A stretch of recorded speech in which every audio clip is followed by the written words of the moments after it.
concerning as well because they had a lot of live ball turnovers, yet the lead would not expand at all for the Cavaliers. Their defense in the half court was not good at all.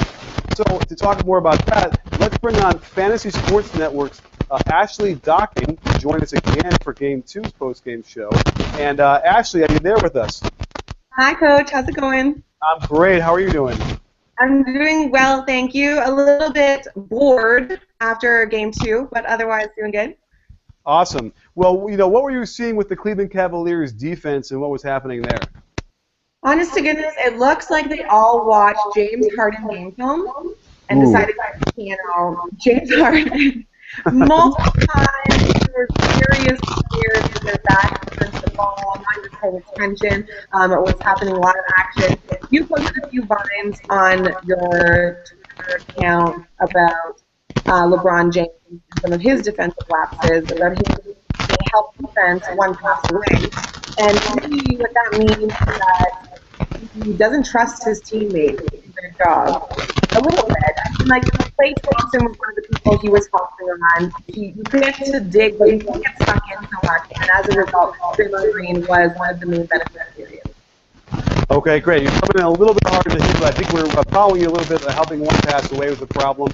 What's interesting to me is that, coming into the series, the Warriors have already overcome this incredible defense from the Thunder. They were already battle-tested and ready. I just don't think the Cavaliers have anything in them to adjust radically to improve their defense. Do you? No, I mean, who are you going to go to? Everyone that's an offensive benefit for them, almost a defensive liability. There's not a lot of people on the Cavaliers that possess both, right? You want for his defensive prowess, J.R. Smith, some grit. LeBron James, obviously a good defender. Kevin Love, a little bit of a liability. Channing Frye, a little bit of a liability. Even Kyrie Irving, he's average defender. He's not going to really change the game on the defensive end. But offensively, you need those guys in the game. Absolutely. Now let's talk a little bit about what happens in these runs for the Warriors, right? Like, do you see anything happening that like is causing these things that the Cavaliers can change? Because the game's getting out of hand really quickly in these 17-2 runs and these 10-3 things that get that game out of hand. Well, one of the things that I noticed a little bit earlier on was that I think it was like the second quarter or third quarter, the Warriors were really getting out in transition off Cavalier misses. So early shots. They were really benefiting from that because as a team, everyone's locked in, they're rebounding the ball, and then they have key players down the side looking in transition. So Cleveland just needs to be better. They need to include more people. Last game, LeBron James, 88 of his field goals made were unassisted. Absolutely. He's the one who's looking for that team, and no one else can be counted on that consistent. Irving. So they need to move the ball. They need to trust themselves. Golden State is the kind of team who doubles the Cavs in secondary assists, which means someone's holding the ball for less than 2 seconds and less than one dribble. They're just swinging the ball around, bang, bang, bang. They know that the teammate can score. The Cavs don't have that security, and honestly, they're outclassed in this matchup. That's what I also noticed as well is whenever they went on the beginning of that run for the Warriors, the Cavaliers would simply isolate, right, and they just become ugly, stagnant basketball again. And when you watch them do that, and they form a wall on the weak side with the Warriors defense, there's no pass for LeBron to make. And it's funny because I said this last year too. If they were to continue to play like this with ISO basketball and backing them down, they would have lost last year's series 9 out of 10 times. I don't care how well LeBron was filling up the stat sheet. And I got to tell you, even with Love and Kyrie now, it's more the same, if not worse. I was going to say worse. It's worse, right? Yeah, I was going to say the same thing. It's like LeBron James has taken his foot off the gas because he has people there that are supposed to be able to help him, which is not a slight thing because it is a team. But there's something missing. I don't know if they're just overwhelmed, if they know they're overmatched, but they just don't have that killer instinct, almost that belief. But let's give a shout out to Andrew Bogut because he really set the tone early on in the first quarter. He had 4 blocks in 8 minutes, And quite frankly, when the game plan for the Cavaliers is so blatantly to get into the paint and avoid the outside shot, avoid the mid-range shot, someone like that can kind of make you think a little bit. And honestly, it was quite effective in my opinion. Let's talk about a big man for the Cavaliers then, with Kevin Love. It seemed a little strange how that whole injury, and he was on the ground, and then they come in late talking about concussion. What's your reaction to how that all unfolded?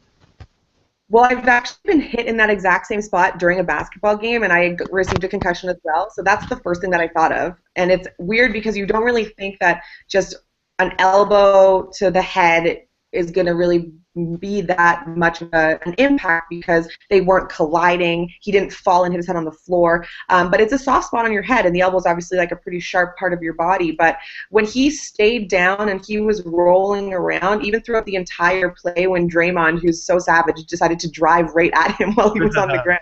Yeah. But that really was a warning sign for me. And the fact that he stayed in the game, I was very, very surprised. I feel like when someone gets hit on the head blatantly, there wasn't question of what had happened. The team is responsible to check him out. Whether or not they say he's presenting signs, you should still be following up and doing the concussion testing. Get them right into protocol, because at that point it just becomes a health and safety issue for that player. And you don't know if he could be dizzy, fall on someone, hurt one of his opponents, one of his teammates. It just becomes a liability for everyone. You know, to me, my first instinct was, okay, as soon as he's diagnosed with a concussion, they know he's out for that game, and he could very well be out for a game or two after that. And so you might be afraid to do the test, right? You're kind of like, well, are you okay? Did you black out? No. How many fingers? Four, yeah. close enough. but again, this is someone's, this is their health we're talking about. You cannot screw around with that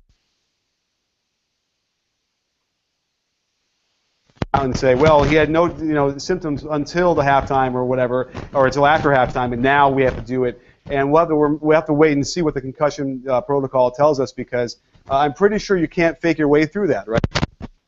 No, you can. They've handled it in a way that you do a test, I believe, at the beginning of the season, so they get a baseline mark from you, and then you continue to do it, and it checks your reflexes and other cognitive abilities. But for me, they're protecting an asset, right? Someone that's going to help them for their game. But we've seen this in every single professional sports league. This is a huge deal in the NFL. This is a huge deal in the NHL. There's class action lawsuits all over the place. And in the NBA, you don't really consider it a contact sport. Even there's a lot of contact. Coach, people are getting bumped and elbowed and pushed around the entire time. Steph Curry got absolutely clobbered by James Johnson when he was trying to run the baseline towards the end of the game. There's a lot of injuries, I feel like, that go undiagnosed, especially in basketball, and especially head injuries in basketball. Oh, absolutely. Well, I have to thank you for clearing our heads a little bit with all your insight tonight. Terrific stuff. And, make sure you guys check Ashley out on Twitter. Where do we find you on Twitter? My handle is @SmartAsh, SMRT, like in The Simpsons, Ash, ASH.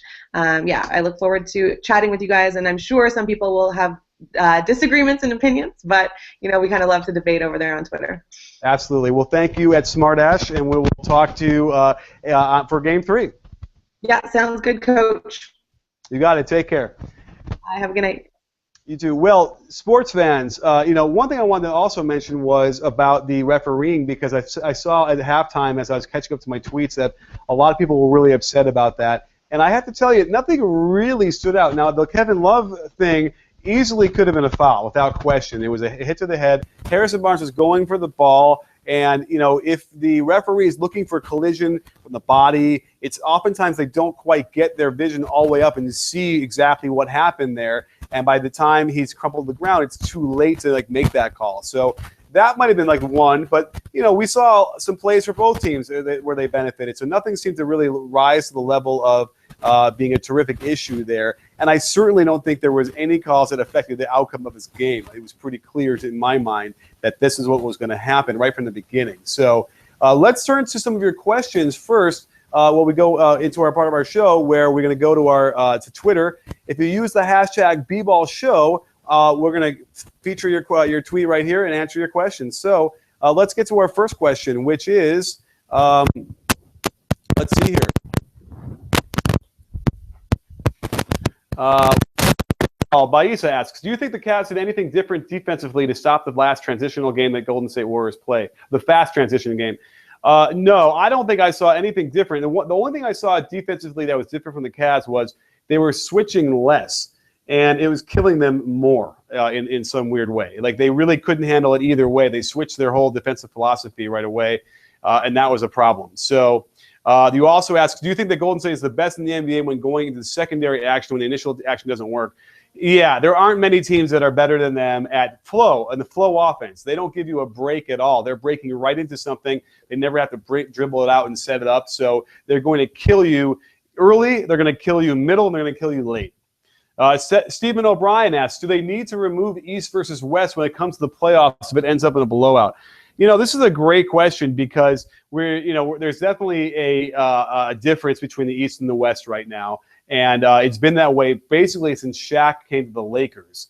So, everyone wants to argue that eventually it will, even out again. But it's been we're talking probably 20 years almost. So with only a couple of years in there where the East kind of got it together and then didn't. And again, do we think it's going to get any better? Minnesota looks like they're primed to be the next great team. Maybe Philly is in the East could do that with the building blocks, but it doesn't look like it's going to get even anytime soon. Matthew Barlow asks, why were the Cavaliers so atrocious in their second loss of the series? Okay, great question. There's a lot of stuff. We talked a little bit about it with Ashley, but certainly their defense isn't good. It's not good enough. LeBron is really kind of struggling out here, and I think I'm going to do a breakdown tonight, very similar to what I did with Russell Westbrook in his Game 6 defense in the Western Conference Finals. They're just not playing defense. They're not all on the same page. They don't communicate. They have no rim protection. Tristan Thompson is sort of there, and he's doing a yeoman's job, but he's the only one out there that's trying to make plays, or that is making plays. So that's the real problem there. How would you rank the Warriors on an all-time greatest teams list? They have to be all-time up there. I mean, I don't know, the Bulls. I think the 95-96 Bulls are probably still number one. And you have some of those Celtics teams from '86 and even earlier than that in the '60s. They would have to be top 5, top 6, easily top 5, I would say. Ibrahim Toure asks, do the Cavs miss David Blatt? Ooh. You can argue that certainly it's a lot different than it was in the last series where they played much better defense, and they were featuring a lot more like Dellavedova, and Tristan Thompson was playing tough. And they had Mozgov, who was in there to protect the rim. So, it's possible, now because we still had a lot of the same kind of isolation kind of offense under David Blatt as well. However, I knew that Blatt didn't approve of that kind of offense. So, it's an interesting thing, but, you could argue that, yes, they were better off defensively under Blatt. Matthew asks, which Cavs performance was the worst? That blowout in January or this one? Ooh. They're pretty close. I can't even remember as much. I remember it was over pretty quick then, so that one might have been even worse. But this was a pretty bad final showing. Kevin Schmidtke asks, how would you rate Tyronn Lue's coaching in the series so far? Pretty bad. He's not been able to find the right 5, and that's part of the coach's job, unless it's LeBron controlling this. But right now, he's not getting a good grade without question. Jason Zhang asks, how can the Cavs win without K-Love? Well, if they feature, maybe Mozgov in there and Tristan Thompson, and they get better defensively, then they can win. They actually can make it a lot harder for the Warriors to score. Leander Tripp asks, is it possible that LeBron simply can't do what he did last year anymore? Very, very possible, without question. He doesn't look the same. He can't elevate like he does all the time. He had some plays where he fumbled the ball out of bounds and just lost it. He just doesn't look good, doesn't look confident. His jump shot looks broke as well. And that he doesn't look like the same guy. Now, he gets back to Cleveland, and where we've seen that they play a lot better at home in this playoff round before this, and I suspect we're going to see a little bit better with LeBron. If I really wanted to troll, I would ask if LeBron can make a stop off in Miami on the way back to Cleveland and see if that'll help anything. But I don't know. It doesn't look good. There's enough evidence now that we're seeing the decline of LeBron James. David Wu asks, Western Conference Finals was the true finals this year. Just saying, the Thunder series is way more exciting. You can say that again, but remember, 3 of those games were blowouts like tonight, so you had a little bit of that as well. Matthew Barlow, who do you predict will be the finals MVP? That's really interesting. Steph shot nicely today, but wasn't his normal MVP self, and they didn't really need him to be, obviously. It's going to be an interesting challenge. It certainly is going to be somebody on the Warriors. You're not going to be able to argue it as of now that anybody in Cleveland won't be able to win it. You might have to go Livingston, or something weird like that. He's had a good first game and not as good a second game. So we're going to have to get a couple more games under the belt to figure that out. How much of this is Tyronn Lue's fault? He's complicit without question, but then again, he's also in a really rough situation. He took over after a whole bunch of games, has been able to just sort of keep the ship righted, get them playing a little bit happier through the rest of the season. But, he hasn't had a training camp. He hasn't had, a full season. So it's a little unfair. And he's also a rookie coach. So it's a little, we can't go crazy on him at this rate. Romo asks, I know the Warriors defense was pretty good, but the Cavs offense was awful. Explain why. Ha ha. The Cavs offense was awful again, a lot of ISO. And as soon as they went on a run, when you can get a sense, the crowd got it going, and they were it was 5-2 run, and in the beginning of it, they went ISO. And that's not going to do it against a terrific, defensive team that Ron Adams is running here. These guys are walling off the weak side. There isn't very much to pass to on LeBron when he's got the ball down low. He can't see passing angles that well. They're not there. And he's not doing well ISOing and trying to score. Brian Batts asks, why did the Warriors stop running the elevator play? Has it been scouted to the point it doesn't work? It's a great question. The game goes really fast, okay? And all of a sudden you can get to the middle of the second quarter and you realize, we didn't run it like we wanted to. Probably because they're running in transition. They're going into flow offense. It just doesn't come up sometimes. They did have it, though. They got Clay a shot on what looked to me like an elevator. The doors didn't close, partly because LeBron was pulling Harrison Barnes out of bounds. But it looked to me like they had two screens, and Clay shot right between them. So they did actually get it, and it does work without question. And there's no question against this defense it would work. Michael Wilkins asks, what do you think about Golden State's defense on Cleveland in the first two games? Golden State's defense has been fantastic. Then again, Cleveland's been helping them with all the ISO. And the times that they've had success is when the ball's moved. Ron John asks, my friend wants to, I see. That's why you're skipping that one. It looks like LeBron is going downhill. What is your opinion? I think that we're seeing signs. Whether or not he has a great series after this isn't going to affect my opinion that he's on the way down, right? This is what it means when you get to a certain age. You're going to have bad games. You're going to have good games. It's not consistent like it used to be. Michael Zhu asks, what adjustments can Lue make on defense, if any? I don't know, because I thought they shouldn't be switching. Yet when they did it, tonight, and they didn't switch, and they tried to play more traditional defense, that ball was whizzing by their ear for layup after layup. So they're going to have to get more ball pressure. I think that's going to help them. I liked, by the way, that they were blitzing the ball handler in the beginning on the pick and roll, and that seemed to really hurt the Warriors. And yet they couldn't quite, get a handle on it when they needed to. What do I do during the summer? Take vacation, rewatch games. A great question. We have a lot of retro breakdowns of old games. I have a ton of on-court demos. We do a lot of interviews with coaches and players. It's a lot of stuff. We do not stop in the summer. We have a lot of things to show for you guys in the summer. Okay, let's get to Luke Dempsey. Do you think that Kyrie going down last series actually helped the Cavs, allowing Delly to control the pace on D? I think remember, Kyrie played really well in Game 1 of last year's finals. And you would think that you'd want him out there, and it makes you better. But there's no question that Delly was able to impose his will in those first 2.5 games against Steph Curry. And that's a really important thing, that they're not getting as much now, as Delly's only getting, not as many minutes, especially in the beginning. Does LeBron's post-up ruin the flow? What's the counter for that? Absolutely, it ruins the flow. Now, getting that post-up is important, and he was very good in Game 1 with those, but not when it becomes a 6-dribble ISO post-up. It's got to be like flash, hit him, shot fake, quick move, quick pass out. It's got to be just quicker with more rhythm in the offense. When he kills the motion of it and hits that ball down the ground 6 times on the dribble, that's what's killing them. So what lessons are to be learned from tonight's blowout by Matthew Barlow? I think the lessons we're learning here is that the Warriors are a better team without question.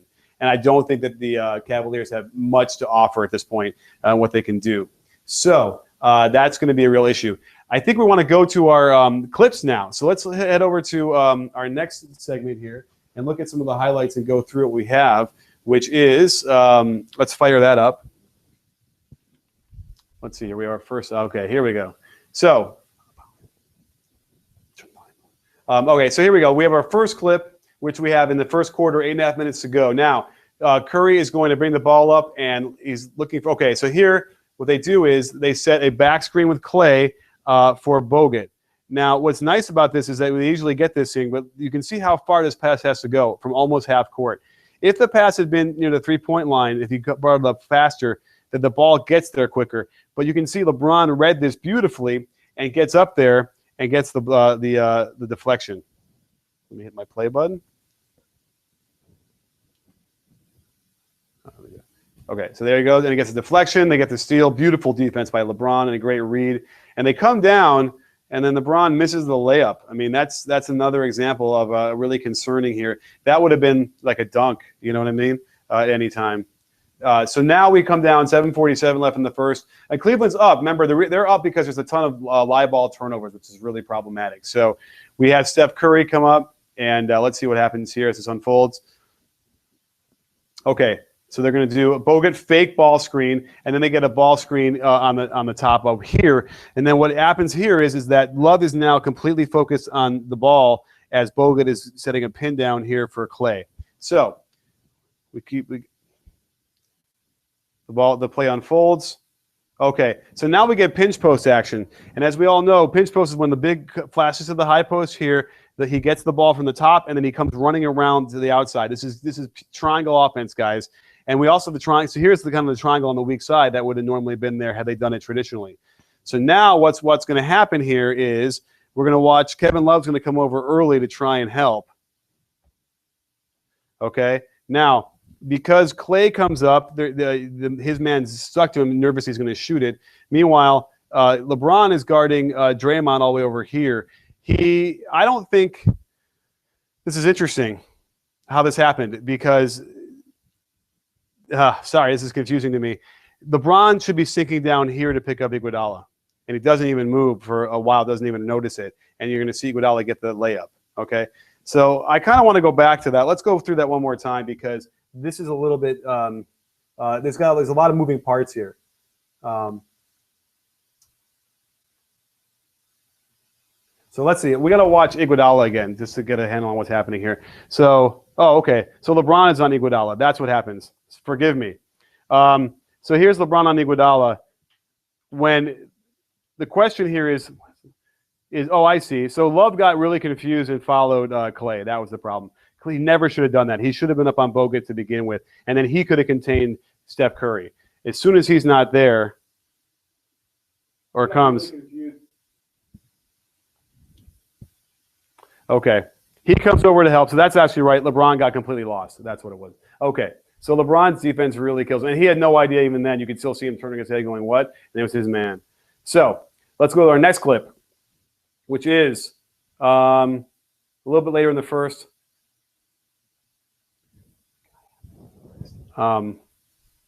Okay, good. Another really good LeBron steal on a great read, and he comes right down and gets the foul. So these are the kind of live ball turnovers that were killing them all night. Let's just see real quick what was going on in Curry's mind because I'm curious here what he was thinking here on this one. So he brings it up, and look, they now have two guys on him here shadowing him, and I can see this is the open play right here. But you can see LeBron all the way from the corner is already reading this very nicely and is willing to leave Iggy to come all the way here and steal this pass and come in right from out of the play and get it. Boom, steal, nice. And then he gets fouled, and I think he gets free. Actually, they got away with no free throws on that one. They got him early. Okay, our next clip is okay. So this is also a triangle offense here, where they hit the wing and get a handoff right back to him. There's a little bit of a pistol action here with a little flare screen coming out of the wing. Now we have a nice pin down on the weak side here coming up in the Iguodala. So we have a nice flow. You can see the Cavaliers offense never gets a chance to even like rest for a second. And then Steph Curry is wide open for the three, and they get the wide open dunk because they don't get back in transit because they had to step up on the Steph Curry pin down. So you can see Steph Curry's gravity pulls everybody out away from the basket, and then they can attack and get the offensive rebound. And then that gave them their first lead. Okay, a little bit later on, Cleveland's still up by 1 in the second quarter, and we're going to see Livingston bring the ball up.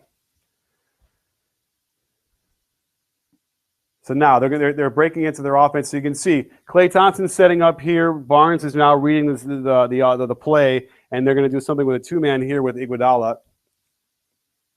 Okay, now there's another pinch post action out of this, which turns into a flare screen for Harrison Barnes. Now again, if you want Klay Thompson open, have him set an off-ball screen. Oh, okay, there we go. They split it off of there. That was a slip of a pin down for Klay Thompson, and he just goes right to the basket, and Channing Frye, my man, who I thought was going to be doing a nice job defensively, and he did a little bit early, kind of screws the pooch here. So let's see here.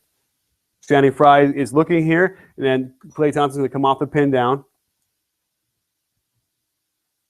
And boom, slips the screen, didn't even make contact with him. He's got his head facing up here. He has contact with Barnes, so he should kind of know where he is and understand that. And if he opens up toward the ball quickly enough, he could probably get a hand on that, but he's just too slow. Great pass, and they were killing them all night on these kind of cuts, on these slipping of the screens. So now we have later on, now that Golden State's up, they come back down again. Now look, when you push the ball, you get mismatches. So they have Klay Thompson in the post with Dellavedova guarding him, who's 5-6 inches shorter. They go away from that though; they don't read that as well. So now, okay, this is another problem with LeBron. So we have the same kind of issue here, which is that LeBron understands, and we saw this in Game 1, he understands that Delly doesn't really want to guard Klay. The problem with this is that if they switch this, who is Delly going to be guarding? Harrison Barnes, which is even worse for him. So he calls him from out to switch, and he says, he kind of points to Harrison Barnes, which is a mistake in my mind. So then he knows, okay, I'm going to switch, I'm going to guard Klay Thompson, but watch how slow he is. He doesn't even react, and it's Klay Thompson of all people. That's an easy jumper for him. That's a real problem with his defense. All right. Okay. So now later on in the second, we have a Draymond Green 3 after LeBron also gets lost again. So let's keep our eye on Draymond Green. This is going to be help one pass away. And we can see here that, let's go back a second and check out the initial position.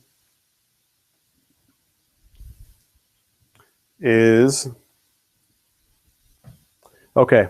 So LeBron is already sagged off so far that he gave Draymond Green a wide open shot. Now, I understand you wanted to give him something to make him prove it, but he hit 5 or 6 tonight. He was clearly on fire. You got to be better than that. The Warriors, now they have a 7-point lead. The crowd's into it, and they're in trouble. Okay, later on, we get a post-up. So this is when in the middle of the run, we were talking about how the Cavaliers, as soon as the Warriors started their run, and now it's a 9-point lead, and the crowd's going crazy, they started going ISO. So they go to LeBron on that block, and already with Tristan Thompson, and they can feel a little bit more cavalier about, no pun intended, doubling that post, because they can foul him if he gets the ball down low, put him in the free throw line. They don't really care so much about that. So Draymond Green goes to double right away, and then that's a great double. He turns. There's nothing for him to do. And look, when you double team here, you form an L as a zone around the lane. So they're in perfect position, ready to go. Klay is even ignoring J.R. Smith. J.R. Smith should be relocating and moving. He can get wide open, but he doesn't. It's stagnant.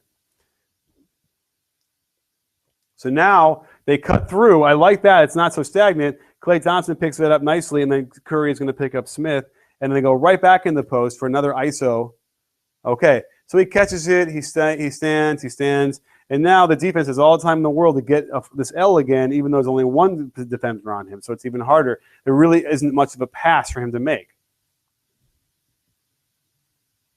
All right, so now he's just waiting, and then he backs down. This is the kind of ISO post-ups that's just not going to do it. Now, for a second here, I do see he could do one of his crazy passes here. You have to be careful, though, because Draymond Green's 7-foot wingspan or whatever it is, 8-foot wingspan, that's one of those tough passes he might not get through when he's thinking about it. So he ends up going to an ISO, and he takes it himself. Oh, a beautiful double by Draymond, hands straight up, fail, can't score. Not a good look. Okay, a little bit later, we get another version of attack. Now, we saw this kind of same motion by the Warriors, a handoff, and then they go back to the wing. UCLA cut by Kyrie off of LeBron. This is good offense. There's some good motion. This could be an exchange back here just to keep them honest, but that's not that terrible. And now we go. So this would have been like almost a high post split. But Kyrie is interesting. He goes to the low post instead of the corner. Normally you'd see J.R. Smith screen for him, and they do some nice action in there. But they do get the flare screen for Kevin Love. So this is nice. So I saw they lull the defense into sleep by not moving and then get the flare screen. Good shot, but you miss a corner three, not even with a long rebound. And look, even right now, you have 1, 2, 3, 4. You have 5 Warriors below the free throw line, and you have 2 Cavaliers back. So they're in good position right now to get back. However, let's see how this unfolds. Great save by Livingston before falling out of bounds, gets it out. Now what do you have? 1-on-1, okay, and 2-on-2. Instead of they had an advantage, now the Warriors have the advantage. Steph comes right down. There's just simply no one to pick up Klay Thompson, and this lead starts to grow, and it's a real problem. Our last play of the half was an easy layup for the Warriors. Another one of these things. We saw this all in game 1, too, where this is funny. This is like choose your own adventure, I call this, because they could have passed anybody they wanted to on this one. So let's just see what's going on here. So as we pause this, we've got 2 players and 2 players here. They're not in bad position so far. Okay, so we want Iguodala wanted to set a pin down for Curry. So do they switch? Do they not switch? In this game, they weren't switching as much, but JR is confused. He's now looking at LeBron like, wait, am I switching? Am I not? LeBron is out of position no matter what. This is not where he should be anyway. With him guarding Curry, he should be inside of Curry. And then so they both read it nicely, and they both cut, and they, it's an easy pass and one, and LeBron is left there to hold up his hands, wondering what the heck's going on. So a real problem here on defense for the Cavaliers. So let's go to our stats if we can. So let's bring up our browser. Let's go to our NBA.com stats. Now, don't forget, if you go here and you go to scores, you might have to reload this to see the box score. Let's see if it works. Yes, great. Hit the box score here, and then we can see quarter by quarter who is doing what if you go to the gear across the box score down here. So let's scroll over here, hit this, hit the gear, and then we're going to select first period in that drop down, and then we'll see period by period how we did in the box drop down.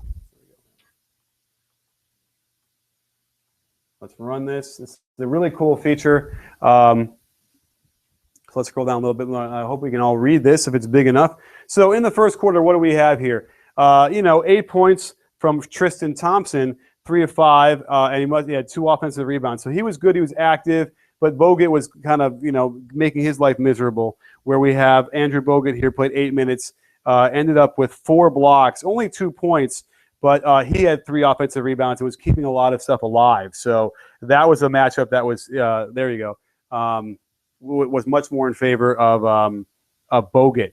Now, other than that, LeBron James is 0 for 5, and he was not that aggressive, it felt like. I feel like some of those shots came a little bit later in that first. So that was a problem because it got them behind the 8 ball. They were up by 2. So what was happening down here, the Warriors weren't doing well. The first thing I look at is turnovers, 6 turnovers. Way too many. Most of those were live ball. They weren't really converting those, though. Who else did well, though? We had Draymond Green had 6 points on 3 field goals and a couple rebounds. Andrew Bogut, again, we showed. And then Steph Curry had 6 rebounds in the first quarter. He was doing his part, 5 points, 6 rebounds. I'm not sure he'll ever have too many quarters where he gets more rebounds than points. And then Klay Thompson was 0 for 2, very quiet. And we had Steph Curry had 2 fouls, but they let him play through it, and he actually did nicely with that. But not a lot of volume scoring, 19 points. They only shot 39% and 1 for 8 for 3. So this was going okay for the Cleveland Cavaliers, even though I still sense that because of all those live ball turnovers, they should have been up by 5, 6, 7 points, not just 2. Now let's scroll over to the second quarter through that drop down. Let's see what we have here. We don't have to go too many. Maybe the third quarter will be done the way this went. So hit run it over there, and then we go to maybe we can go full screen on this one too. There we go.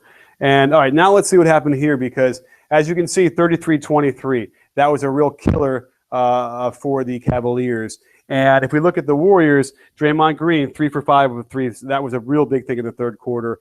and he had 2 assists. So he was responsible for 18. Let's see, 4 and 12 is 16 points. Other 33, half their points were Draymond Green generated, and then we had 8 points from Klay Thompson, and then 7 from Steph Curry. You know, modest numbers. Actually, Steph Curry was 3 for 4, shot well, just not a huge volume. And then other than that, we had no one else had more than a couple points. So it was really the big 3 coming through for them. And then we had, let's see, yeah, that was it. But a really good run for them. They cut down their turnovers. They only had 3, which is half as what they had in the first quarter. 3 is pretty good for a quarter. And then meanwhile, they had 4. And then the rebound, let's look at the rebounds. 11 rebounds, 10 rebounds. So as long as that's staying even for the Warriors, they're in good shape. Let's move over to the third quarter where this game got out of hand completely. And we'll see this one was just where the game completely got ended. Only 18 points, 30 more points for the Warriors. And if we look up here, nobody did particularly well. Kyrie Irving went 3 for 5, shot well, 6 points, did not get any assists. In fact, this is the indication of the ISO ball. 3 assists on their 8 field goals. They shot actually pretty nicely. They didn't take that. Well, they didn't. That's interesting. 1 for 7 from 3 is a problem, and they took some quick ones. But here's the difference here. They shot okay, but they didn't get a lot of shots and 18 points. And yet they gave up almost 69% field goals to Golden State. And look at this, 5 for 6 from 3. You can't get outscored from 3 that far and have any hope to beat the Warriors. Let's go back to the game, the full game. Let's scroll up and go to the full game. Let's look at that one more time because I just want to get a handle on just how much they got outscored. You go to the top ball, Piers. How much they got outscored total by 3s. So this is really the key here. So 3-pointers, 5 for 23, and we scroll down here to see what the 15. Okay, so that's 10 threes. That's 30-point difference. You're not going to make that up in any other category. I don't think there's any way to do that unless it's like turnovers. Now, 20 turnovers here to 17. If they had 20 turnovers, the Cavs would have needed like 3 total for the game to be able to maybe balance out some of that 30-point difference in the 3-point shooting. They also would have had to get, the Warriors actually got 12 offensive rebounds to only 9 for the Cavaliers. That would have had to have been double. They would have needed 18 to 20 offensive rebounds to have any hope of balancing out that 3-point disparity. So that's what the problem is there. It's a defensive thing for the Cavaliers. Not much to say about that besides that. That's a big drubbing. Let's go back to our questions from Twitter and see what we have there. And we have a couple more clips, I think, from on the video to go through. So let's see what we have here, where we leave off.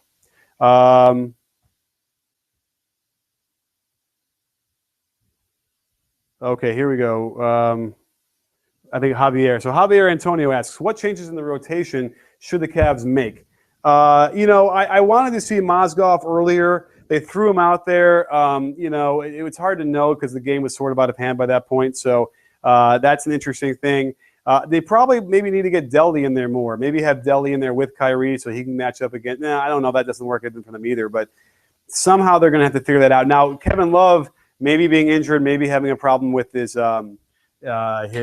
concussion issue, that might rapidly change their rotations anyway, and it could very well help them. Andrew Talavera asks, why are the Cavs doing so many ISOs?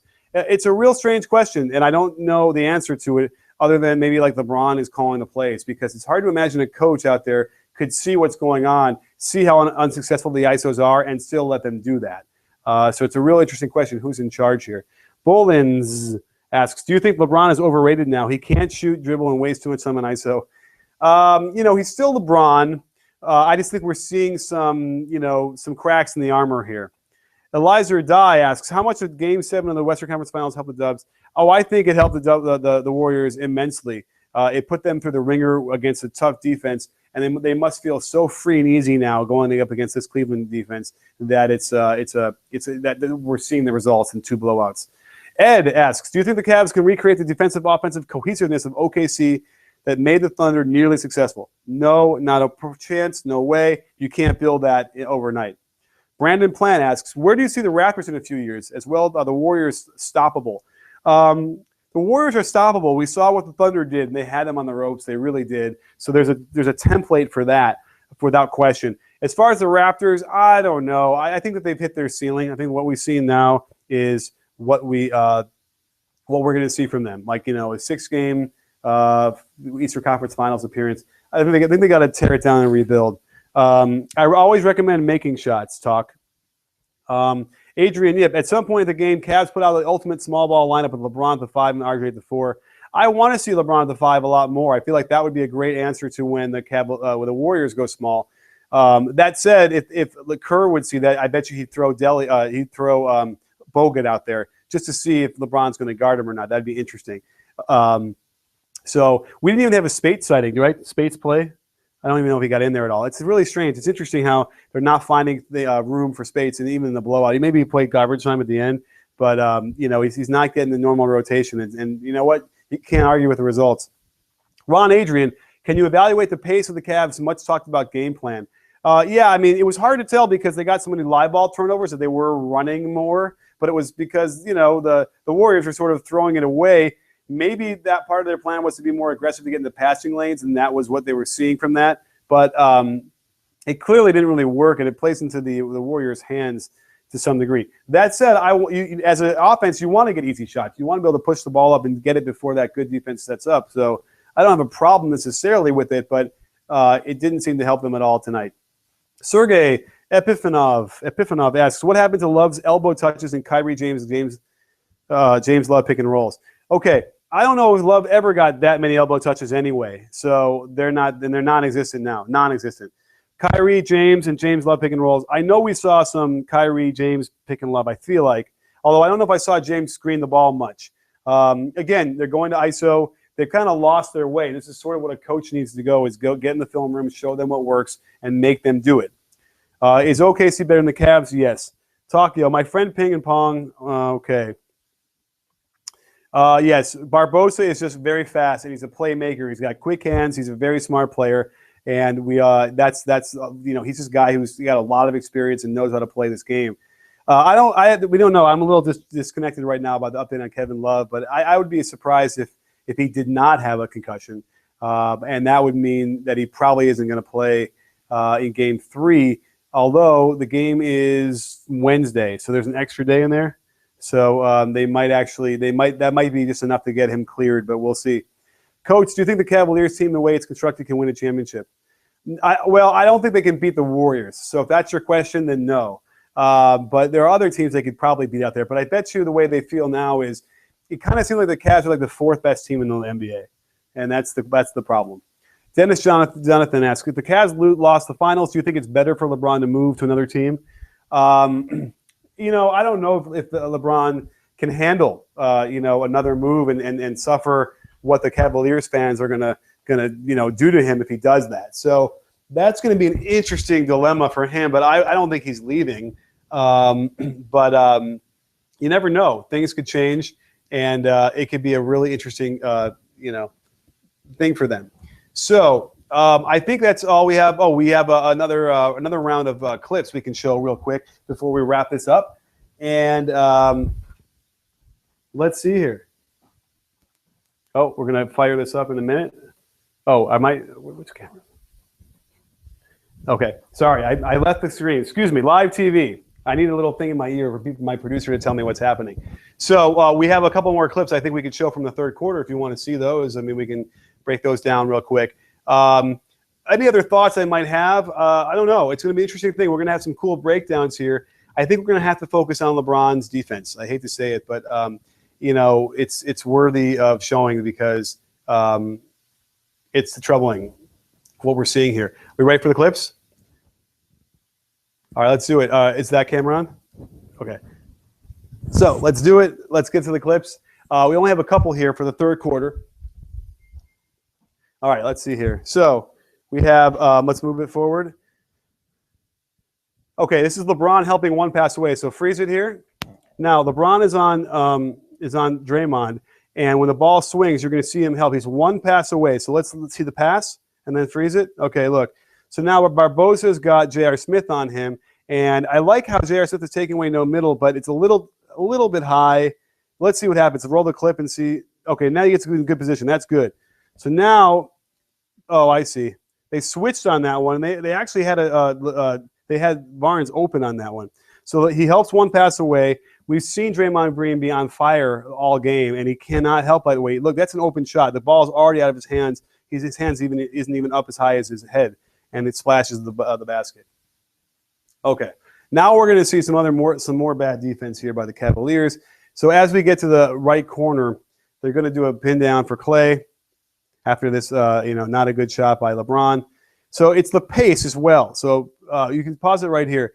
They never give you a chance. No one ever really walks it up with the Warriors. They're always going 75% speed or more, or 70% speed or more, and trying to get that ball up there to find a mismatch. So as we play the clip, watch Clay here. So freeze it. So now what happened was Barbosa set a screen, but J.R. Smith was on Clay. Richard Jefferson switches onto him. No talking at all. No, nothing of that. And then here on this side, Kyrie, he might have been able to save the day if he was looking in the right position. So the ball was here and high. He could have at least been in the midline. Remember, he's got 3 seconds to be in the right position before he's got to get out. And that would have been one step over to being somewhere nearby as we play this. Barbosa's wide open. And that's just not close enough. Kyrie can't stop that. And then we have a little discussion here with JR and Richard Jefferson. And I think part of the problem with that was that there was more of this, do we switch or do we not switch? And that was when you do it one game and you radically change the next, you get that kind of mistake. And that's a coaching thing. Let's see here. Here's a great defensive sequence I kind of wanted to spotlight here by the Warriors. So first we have, okay, so let's stop it here. Good position here, no middle. You can see how he's forcing and he's going to cut him off here. Everyone else is in good position here. I'm not loving Barbosa like that on J.R. Smith. He should be at least one more step over. But we keep the play going. Okay, now, so look, they do a UCLA cut off of Kyrie Irving. They move in direction very nicely to cut that off. So now, look, everyone's still in good position here. Clay steps out on Kyrie. Let's see. Let's keep going. Okay, now, pick and roll. Switch this. Remember, when you have Clay and Iguodala involved in the pick and roll, they're just going to switch it. You're not going to gain anything. It's almost not worth setting a ball screen with these two guys involved because they doesn't change. They switch, and you'll see. Boom. Now Clay's on LeBron. He's on him. It's a good matchup for them, and they swing it. So this is like good ball movement, but look, the perfect position by the defense. Close out by Draymond. Here we go, the short corner. And now they want LeBron to post up on Clay. Clay did very nicely down low against him, holding his position and being strong down there. And they're going to dig down off of, this is one pass away as well, but we do know that Richard Jefferson is a very slow release. When with really long arms, he feels a little bit more emboldened than Draymond does to be able to dig down and get back out. So what happens here? He gets back out. Now, that was a problem. Stop there. Richard Jefferson should have spotted up. It would have been a three-pointer. Instead, he started to wander in. Spacing was bad. Passes fumbled. And look, now everyone's perfect here. Look what Iguodala is doing. He's actually taking away this pass on a denial. Beautiful. And also because, look at the shot clock, 6 seconds left. This is really going to be perilous because they're not going to be able to get a good shot. Let's roll the clip. There, they get a backdoor. Perfect help by Barnes. And look at that closeout. Barnes comes. Let's go back for 1 second and show the rotation here. This is perfect, pitch perfect. Now, if you think it's by accident, this is not. This is what the Warriors practice every day in practice. They have terrific drills that Ron Adams runs. I've seen them where they can really work on this. So you can see the weak side comes over, freeze it. Barnes comes over there. The guy who got beat is his man to help the helper. He closes out. And watch how fast he closes out on this one as the clock is expiring. Boom. Not a clean pickup and miss the shot, get the rebound, and then they're off. So now what happens on this play? I think, do we keep going? Yes. So now look at this. There's no ball pressure. They get into their offense here. Let's see where they're gonna run. Iggy comes up. Another like a pseudo pinch post action. Okay, and they slip it. More LeBron. Let's go back. Sorry, LeBron fans. This is going to be a little bit rough for you. But remember, they're not switching now. They were switching a lot of these before. So Harrison Barnes, this is Draymond Green calling for the screen to pin down for Klay Thompson. This is all flow offense. This is not a call. But he's always looking to slip it if he can. LeBron doesn't see the ball. All right, he's close to the ball. And go real quick and stop. Okay, look. So now he slips the screen. No contact at all. LeBron is already a step behind.